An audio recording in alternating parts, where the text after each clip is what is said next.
What if the one thing that quietly chips away at your confidence in the mirror, in the shower, in your day-to-day life could also become the spark that changes everything? Welcome back, or welcome to the Finding Mastery podcast, where we dive into the minds of the world's greatest thinkers and doers. I am your host, Dr. Michael Gervais, by trade and training, a high-performance psychologist. Now, the idea behind these conversations is simple: to sit with the extraordinaries and to learn, to really learn about how they work from the inside out. This is not about hacks or quick fixes. It's about understanding what they are searching for, how they organize their inner world, and the psychological skills that they use to navigate a life of high performance. Today's conversation is with Giorgos Tsetis, a former model, engineer, co-founder, and chairman of Nutrafol, who in his 20s began to lose his hair. What started as a personal mission to solve his own problem grew into a science-backed approach that would help millions of people. In this conversation, we talk about the identity-shaking experience of hair loss, the connection between stress, health, and confidence, and what it takes to build something meaningful out of life's challenges. With that, let's jump into this week's conversation with my friend, Giorgos.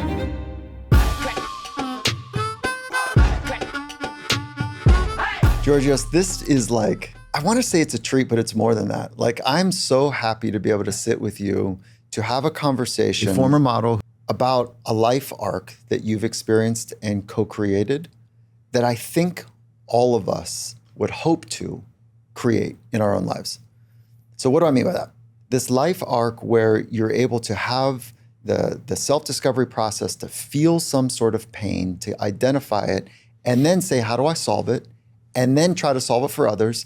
And then along the way, building a beautiful business. So this idea from pain to changing other people's lives and figuring out the structure for it, I think it's brilliant. And I'm so stoked to sit with you to talk about it.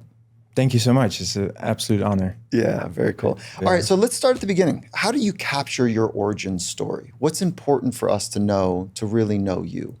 The business never started because we wanted to just build a business or make money.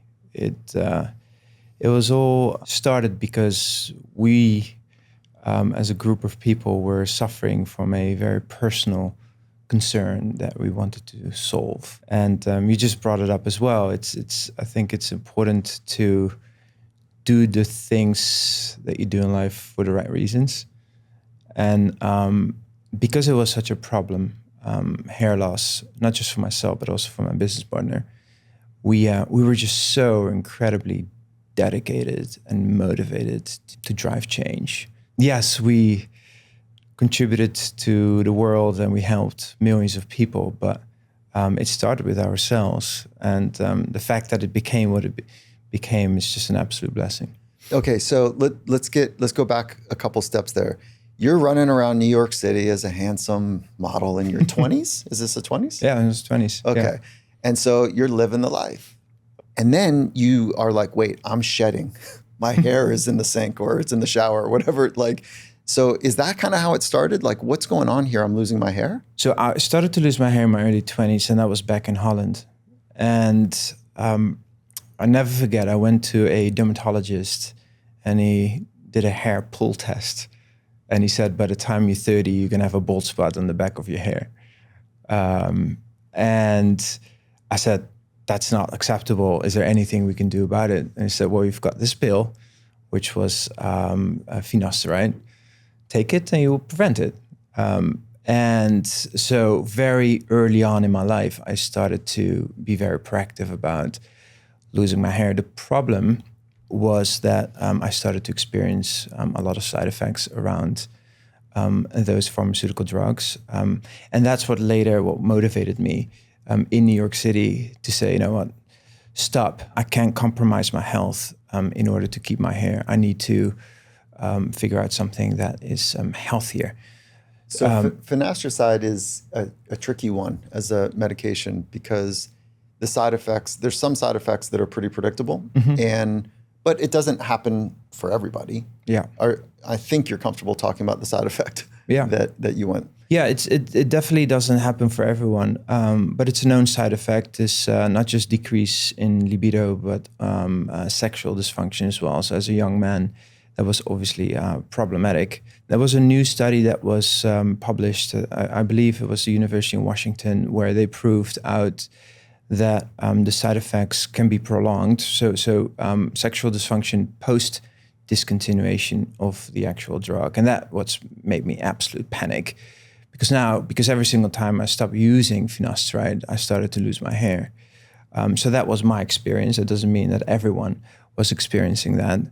But for me, it was an issue. So I needed to take control somehow of that situation because I just simply didn't want to jeopardize my health. So now you've got anxiety built on the top of it. Stress on top of stress, on top of stress. That's right. Yeah. Sleepless nights.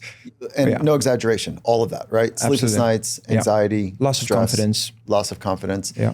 And what's remarkable here in your story arc is that you weren't really losing your hair at a way that is like, whoa, this is changing the way I look. But you knew that it could happen, it would happen, it was on the path for it. So you're doing all the right kind of preventative steps. But there was this anxiety sitting underneath of it, and there was a side effect that was taking place. Yeah, absolutely. Okay. So it was a very proactive approach, but the evidence was there because my father started to lose his hair in his early 20s, completely bald. My mother's hair was thinning. And then I was losing, one day I was counting my hairs. It was like 400 to 500 hairs a day. That's too much. In the shower or in a comb? In the shower, no. Just even studying engineering and trying to, That's right, it was just raining hair. Yeah. It was absolutely raining hair. And it was also stress related, but it's incredibly interesting because stress can trigger your genetic predisposition, right? So, and nobody was talking about stress. So I knew that I was genetically predisposed. I knew that I was insanely stressed. So I decided to take a very proactive and preventative approach to it. Yeah, and that was the finasteride. Finasteride, yes. And then you said, okay, I'm not doing that because of the side effects. I want to find another solution, and there wasn't one on the market that you felt comfortable with, or like, how did that start? Yeah, so I took finasteride for about 9 years. So every single day I was taking this pill that was essentially blocking testosterone within my body, dehydrated testosterone. And that led to these side effects. And in New York City, I simply wanted to have a solution that was not just effective, but also very healthy for you. And all the basic vitamins and minerals that were out there were simply not effective enough because they also just address dietary deficiencies. Now, we all know that hair loss for men and for women is not caused by just dietary deficiencies. It's hormonal related, it's inflammation related, it's stress related, etc. So together with my science biohacker friend, Roland, we very quickly identified that the problem was multifactorial. So to address the problem through different angles. So that gave us hope because he, as a matter of fact, which is a funny story, he addressed his rheumatoid arthritis very effectively with some very potent botanicals, nutraceuticals, targeting inflammation. And as a consequence of that, his hair started to grow back. He lost his hair in his early days as well. So that what led us to believe, okay, well, there's multiple factors. Nobody's talking about stress. Nobody's talking about inflammation when it comes to hair loss. There must be a better way to address this in a healthier manner. And you went after this, like a supplement. You went after... That's right, because we've been told that just putting things on your hair is going to solve the issue. Which again is not true. The problem is internal. I always believed in a whole body wellness approach. Your hair is essentially a reflection of your inner wellness or inner well-being. And if you want to make a change or a difference, you need to address it internally. That was always the original hypothesis. Mm-hmm. Yes, you can support it topically, but you need to address it internally. Yeah, and that's why from the beginning, our focus was, well, if it's not drugs, then it need to be supplements. But then how do you make supplements effective enough, right? And how do you approach that the best way possible? Finding Mastery is brought to you by Mac Weldon. If you've been a community member here at Finding Mastery for a while, you know our position on confidence. It's built from the inside out. It's not about flash. It's about really knowing who you are and showing up with clarity and conviction, a sense of purpose with substance. And that's why I'm so excited about what Mac Weldon is doing. They make clothes for men who live that same philosophy. It's understated. It's sharp. It's grounded in quality pieces that do not scream for attention. More like they quietly say, I've got this. Right now, I'm wearing their Latitude bomber. It's clean, it's simple, travels really well. And whether I'm heading to work with an organization or just grabbing dinner, it's great. And their silver and denim jeans, it's an elevated fit, it's got great fabric, and somehow they feel broken in from day one. They did a really nice job with them. And what stands out most to me is their mindset. Mack Weldon believes, quote, knowing is more important than showing. And that really resonates here with what we're doing at Finding Mastery, working from the inside out. And if that aligns with how you want to move through the world, I'd encourage you to go check them out. Head to mackweldon.com and use the code Finding Mastery for 20% off your first order of $100 or more. Again, use the code Finding Mastery at mackweldon.com for 20% off your first order of $100 or more. What have you come to understand about people's connection to hair, their hair? What are some of the, this is almost like tangential, but I want to loop this back to identity, if we can. But what have you come to understand about the narrative that we have about our own hair? It's a part of someone's identity, and that's big. And I continue to see that every day. Yesterday, I was sitting in a restaurant and somebody came to me, says, I don't want to disturb, but I just want to quickly share with you that you changed my life. And I was like, oh my God, I got goosebumps. He said, I was losing my hair. As a matter of fact, I had some psoriasis on my face as well. And, I fully lost my confidence. As a matter of fact, I felt incredibly lonely for a very long period amount of time. And we all know there's major consequences to that. That really what drove us in the beginning as well, because just seeing and interacting with people and what they were going through when they lose their hair. And men can lose their hair, and that's okay, right? It's a bit more known and accepted. But 10 years ago, when we started the company, women's hair loss was a big deal. There's still some taboo around that. So when women go through hair loss, the impact on their identity is astronomical. I met so many women who would, can give you another example, who would wait for the elevator to be empty. Because if they would be in an elevator full of people, typically the light shines on your hair and it shows the concern, right? What I've witnessed is for many, it became life-limiting, and that's big, right? Life-limiting, so not being able to live your life to your fullest potential is concerning. And that's what we have witnessed across the board. And that's why I got so incredibly passionate and excited about driving change, because hair sometimes could feel a little superficial, but it's still deeply, deeply personal to people. So there's the nutrition component, there's a genetic component, and there's a psychological component. All three of those combined, if they're not favorable, or if they are favorable, there's a behavioral component. When you were designing the product that you wanted to take for yourself, what did you want to make sure was in it? And then also, like, what are some things that you found now that are not in it, that if you could go back, or would, that's because there's always this emerging kind of forward pushing insights around nutraceuticals and supplements. So what did you want to make sure was in it? And then what are you curious about what could be a benefit moving forward? Number one was efficacy. The product just has to work. Otherwise, you're just building a marketing company, right?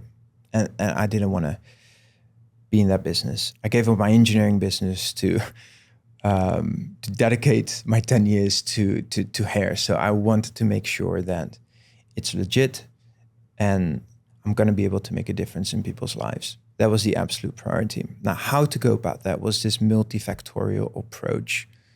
So we selected nutraceuticals that were able to target inflammation, to address stress, to address the dietary deficiencies, to hopefully rebalance with adaptogens some of those hormones that may be a little off because of internal and external factors. And again, that became the hypothesis, and later we really proved it out through some pretty state-of-the-art clinical trials, because essentially we did pharmaceutical-grade clinical trials to supplementation, which was also not necessarily something that was needed. I remember investors telling me, it's like, well, that's too big of a risk. It's like you're spending $1 million on a clinical trial. It's like, you don't have to do that. You can get away with making claims based on single ingredients. It's like, well, my question was always, it's like, well, how do you deal with that? If you put all these ingredients together, you want to make sure that there's no counterindications, or it actually continues to work. Hopefully there's synergy.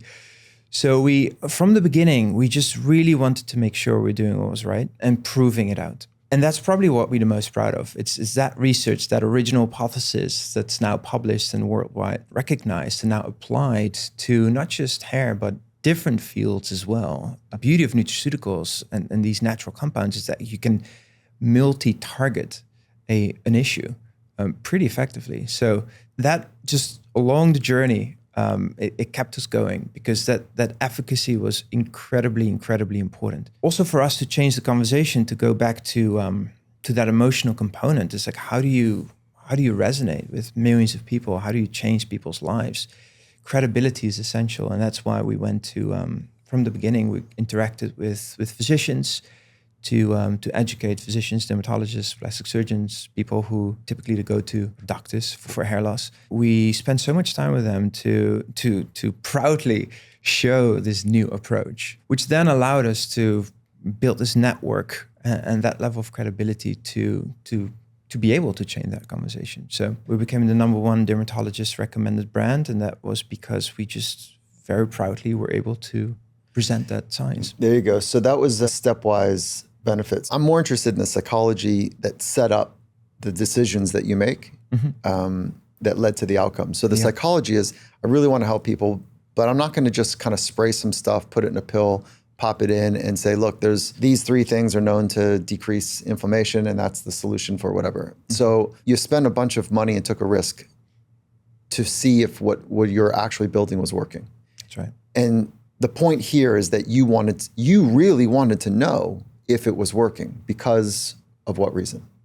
Ethical reasons. Keep going. Moral reasons. Because you didn't want to promise something that was not going to help somebody. Never.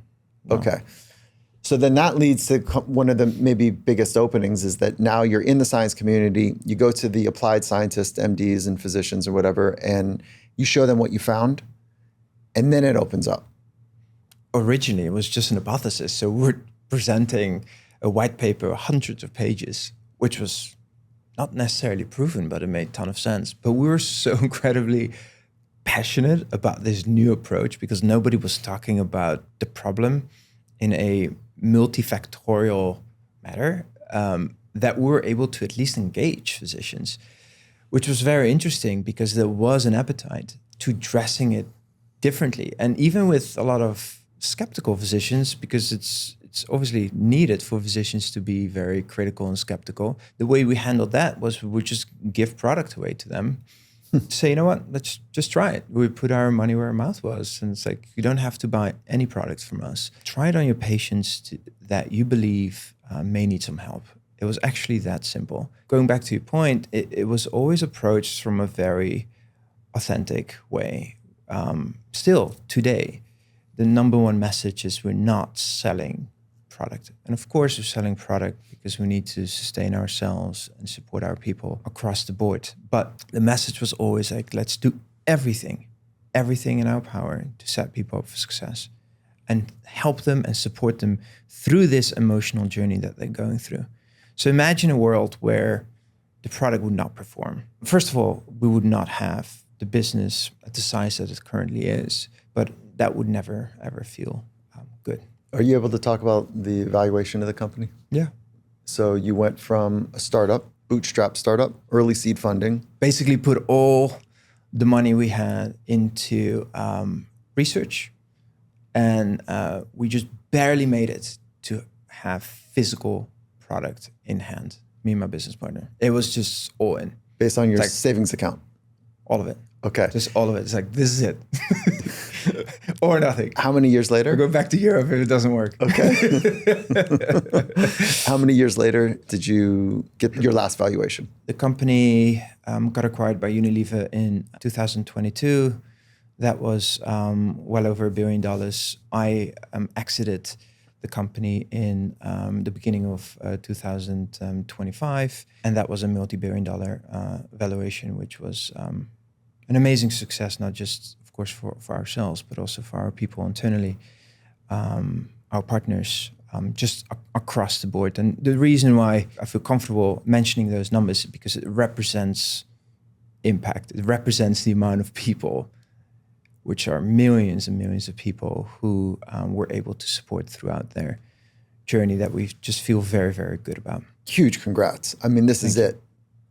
Have an idea, chip in, believe in it, figure it out, come from the place that you're talking about, which is to build something that is honest, have someone to say, yeah, it looks like it's actually saying what you're saying. This is the science community. And then that's the efficacy piece. And then figure out how to take it as far as you possibly can. Congratulations on from pain to massive profits, but what's in between is the commitment that you've made to the people. Yeah. Well done. What have you come to understand about hair loss and hair growth that most people don't understand? It's a reflection of your inner health, which is exciting because you can typically take care of your health. You can take steps to live healthier, better sleep, better nutrition, more movement, more exercise, which is quite empowering because if you live healthier, you can also control the outcome of your hair, which I think is exciting. That's not always true. When the genetic component is very present, which is essentially your sensitivity to specific hormones, that may not be the case. But by being very proactive about your health, you can absolutely control not just your hair, but just how you look, right? So I think that's exciting, which then also further reinforces the importance of just thinking in a preventative manner, not just for hair, but for everything in life. Okay, so that actually can do an interesting thing. That can create more anxiety. And I'll tell you, there's two sides to this coin. So You're coming from hope and excitement. Like, look, what I found is if you eat some certain things, you take some supplements of things that you're not getting, you reduce inflammation in your lifestyle, and you meditate, you do the right amount of exercise, you're kind of getting a whole full human experience to optimize from a nutrition, movement, and psychology standpoint. You're going to give yourself the best chance you can to be vibrant. Right. Full stop. Hair included. We haven't talked about sleep yet and its relationship to overall health. What have you come to find about sleep and hair health? Not sleeping right is certainly increasing inflammation and increasing stress. We know that.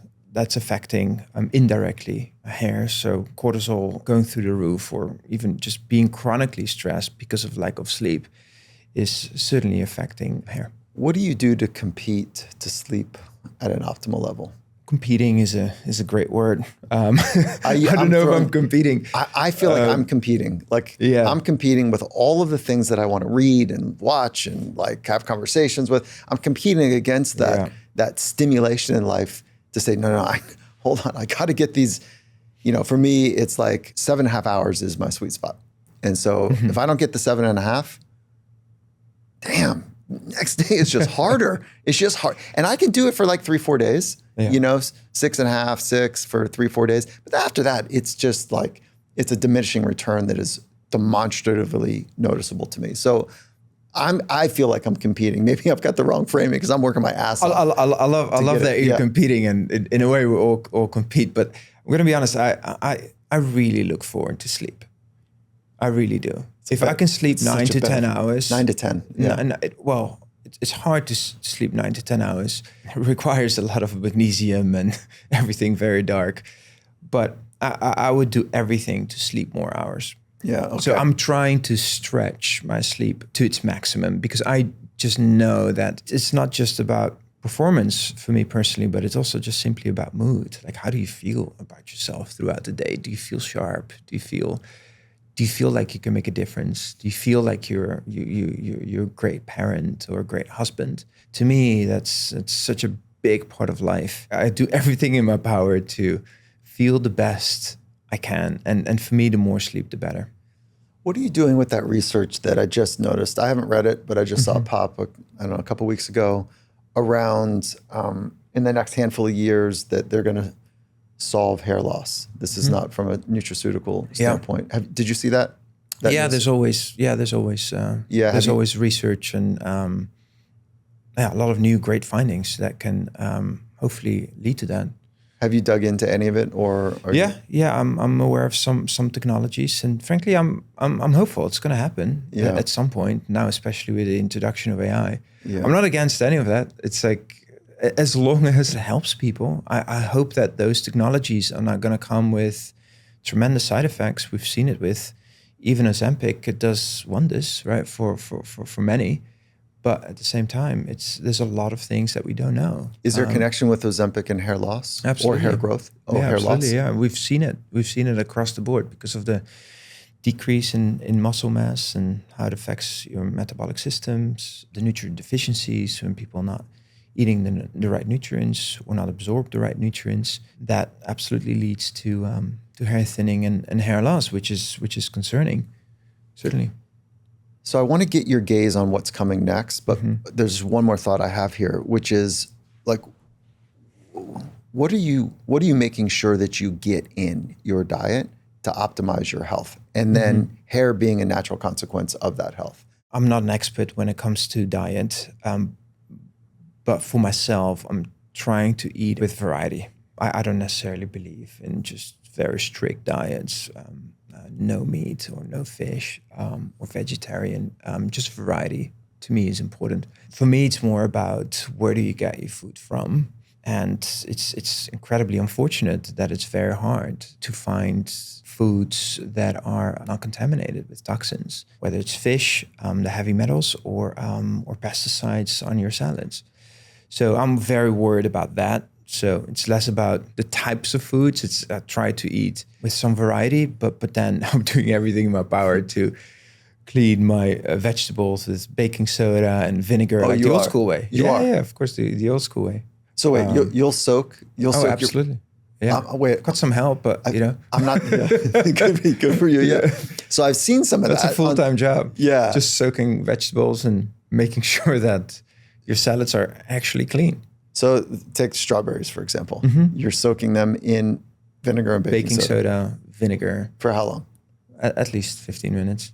And then you wash them and put them back in the fridge? Or you wash them and or freeze them. Yeah. Or freeze them. Yeah. Okay. And then you consume them afterwards. Okay, that's a good one. I started to get very much into this because of the kids and the young children that I have. Because we have immune systems that can handle those toxins, but especially for children it could be concerning. So you had a family member that had a significant health scare, and you and I've known each other for a long time. The listener wouldn't know that. And you came back and you were on it with turmeric, and you gave me some really good turmeric. Like, this sounds like a weird, like, two nerds talking about high quality turmeric. Are you still bullish on the benefits of turmeric? I think it's, first of all, it's one of the most studied botanicals on the planet, properly studied, but it addresses CRP, the inflammatory biomarker, and I'm a true believer, certainly, because I think at the root of a lot of diseases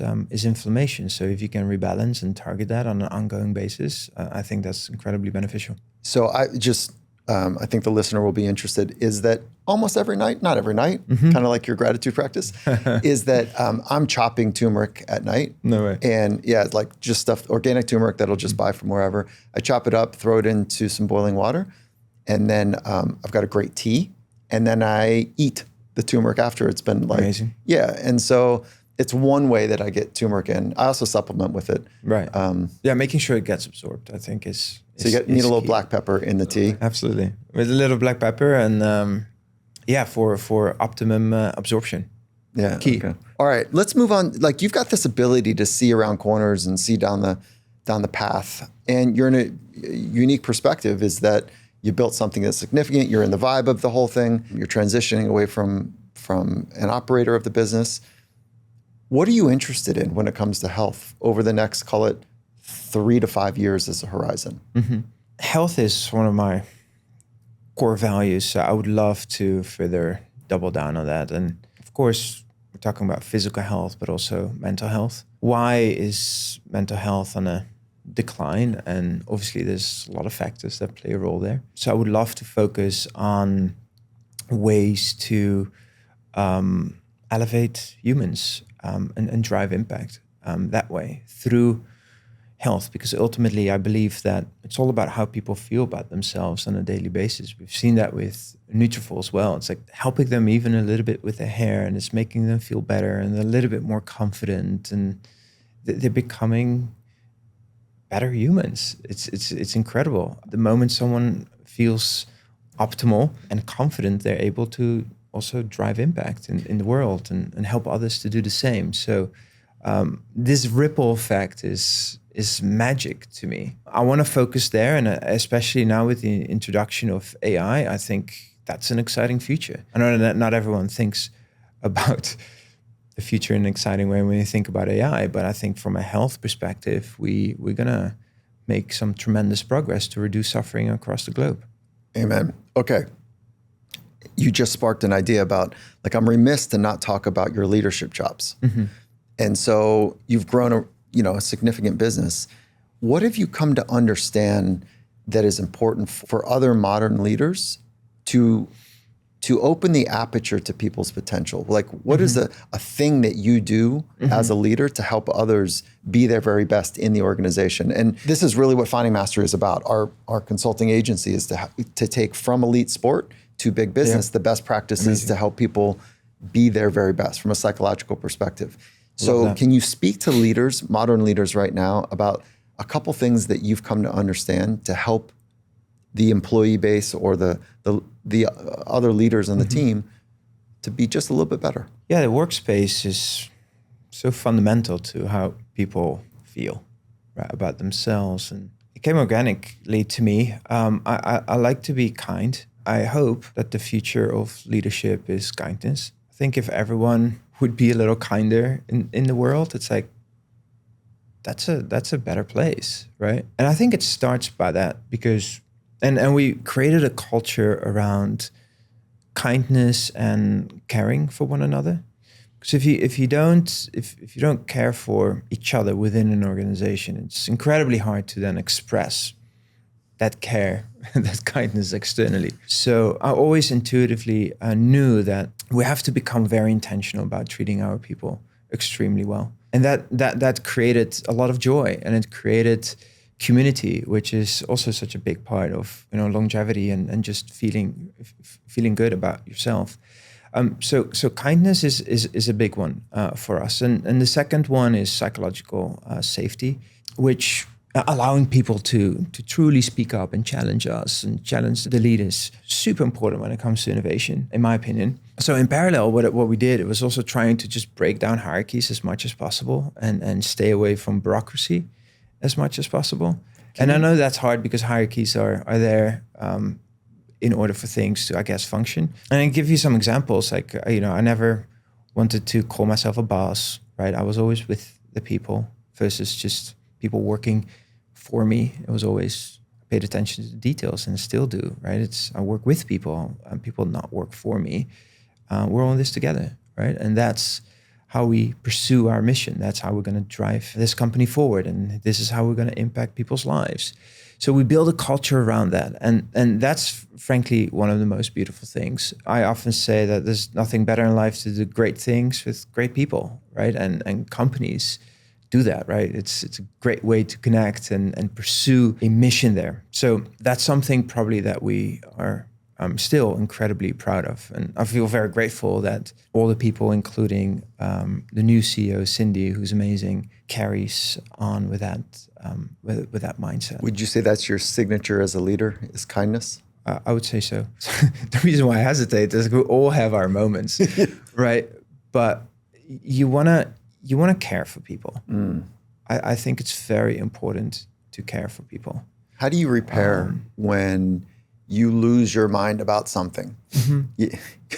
6 hours of sleep, whatever. There's no excuses for being a jerk to other people. But like, let's say you have a moment and it's public. How do you go about working through that? If it's public, and public meaning more than one person, three right, yeah, people. Exactly. Yeah. If it's public and you feel like you crossed the line, apologize, big time, own it.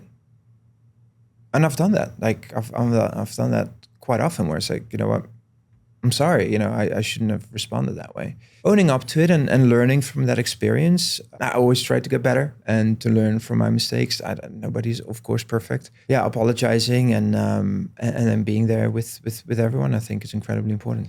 Is there a mistake that comes to mind that is a good learning tool for me as a leader and the listener about how a successful business operator, has learned from a mistake? One mistake is partnering with the wrong people that don't have the right or similar intentions. Right now, I partner up with people who I know they're going to be there for me, for the organization, when things don't go well.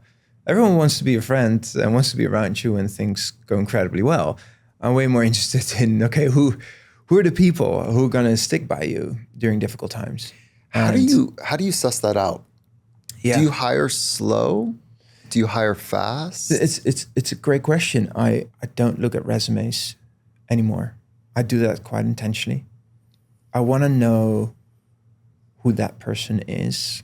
I'm less interested in what they've done in life. I want to dig deep to understand what they're up to, what they care about, what their values are. So I really try to spend a lot of time around that, to ideally in person, because even now in the virtual world, it's like you're missing so many clues, and since all that nonverbal communication is being stripped away. So I'm really trying to understand who you're dealing with and what their intentions are, to make sure that any commitment or any partnership is set up for success. That's really something I'm trying to exercise and try to get better at as we move forward. What do you hope people would know about how to live a great life that you've come to learn by, the way that you've designed and co-designed your life? What I realize now is that after having had so much success with the company, what I don't want to do is waste precious time with the people that I love the most. Building companies and trying to make a difference and trying to elevate yourself, it also comes to sacrifice, right? And as long as you're aware of that sacrifice, I think then it's okay. But there is certainly sacrifice that takes place. And I admire people who don't try to do that and spend a lot of family time and spend a lot of time with their loved ones, with their children. There's so much joy that people can find throughout those experiences. Yeah, living a great life for everyone means something very different. For me, it was pursuing a mission, solving problems for myself, and hopefully being able to help many more people to do the same. That's what drives me. But at the same time, really making sure that I'm a good father, I'm a great friend to people, and just a good human by just constantly challenging myself and trying to be better. And everything in life is incredibly important. Okay, 2 hinge ideas. Mm-hmm. The tension between your teammates across the organization, you wanting them to live a great life, being with their loved ones, family, and also wanting them to meet the objectives that they've said that they're going to meet as a good teammate to kind of move the mission forward. So it's the objectives that they are responsible for, mapped up against the personal lives that they also want to have. So how do you manage the tension between that? And then there's a secondary, which is the tension between you have established a great product, but you're built on innovation. Nutrafol was built on innovation and evidence. So I want to get the tension between meeting the demands of the job and spending time with loved ones outside of the workforce and resting on the laurels of the product that you've built that's well established and innovation. So can you hit both of those? Yes, it starts by making sure that at least people feel good at work. Because if that is toxic in whatever way, that impacts everything, right? You're spending a tremendous amount of time at work. So really investing in activities, in ways to support each other during hard times, during good times, celebrating things together is essential. And then, of course, as we are a wellness company, if you feel that people are stretched too thin, or when you feel that There's too much anxiety and too much pressure because of deadlines, because of innovation, right? Because we need to focus on what's next and what's big or a large launch or whatever that may be. Allowing people and empowering people to voice that, right? To voice that so they can step back and do whatever is right for them. So we introduced many tools around that to make sure that people can do what's right for them. There's always going to be tension between performance at work and time spent with family. But if people pursue purpose or a mission within an organization, it becomes exciting. It becomes a part of life. That's what I'm worried about AI. Like when a lot of people start to lose their jobs, they're not just gonna not necessarily lose their income, right? But they're gonna lose purpose. So for me, my work is purpose. I'm sure for you it is as well. And that's something that I'm trying to think about quite a bit. But overall, truly making sure that people are happy within the organization so they can be the best version of themselves outside of the organization while making sure that they remain very healthy from a stress perspective and allowing them to take time off. We had people, sometimes we had mechanisms in place where we forced people to take off because, we felt like that was what was right to do. Yeah, very cool. And then the tension between the product that works and innovation, like making net new products.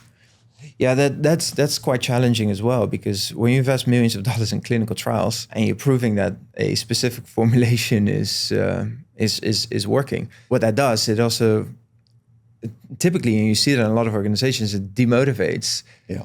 Right.